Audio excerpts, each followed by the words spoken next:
Marshmallow mayhem unleashed. So last weekend, my friends and I decided to go camping to disconnect from technology and reconnect with nature, which is code for let's see how long it takes before someone Googles how to poop in the woods. We'd barely set up the tent when Dave, self-appointed campfire expert, announced he'd watched 3 whole YouTube videos on how to build a fire like the pioneers. You could tell he was serious because he started stacking logs with the precision of a Jenga grandmaster, and he even brought his own special fire starter which turned out to be half a bag of stale marshmallows. Things got mildly weird when Dave insisted the marshmallows would ignite the primal spirit of flame because, apparently, sugar is flammable if you really believe in it.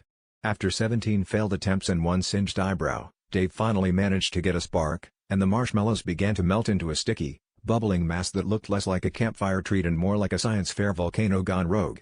At this point, our friend Jess tried to toast a marshmallow by dunking it directly into the molten blob, only for the whole thing to erupt like Mount S'more use. Marshmallow shrapnel went everywhere.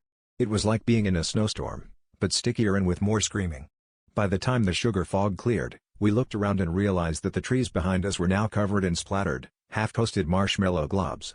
That's when a flock of small birds swooped in, drawn by the smell, and started pecking at the goo.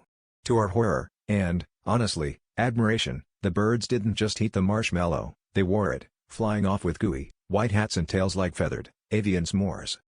So if you're ever hiking through Pine Ridge and spot a new species of bird with a suspiciously sweet scent and an unmistakable crunch, just remember, some birds are for the watching, and some are just mallows in disguise.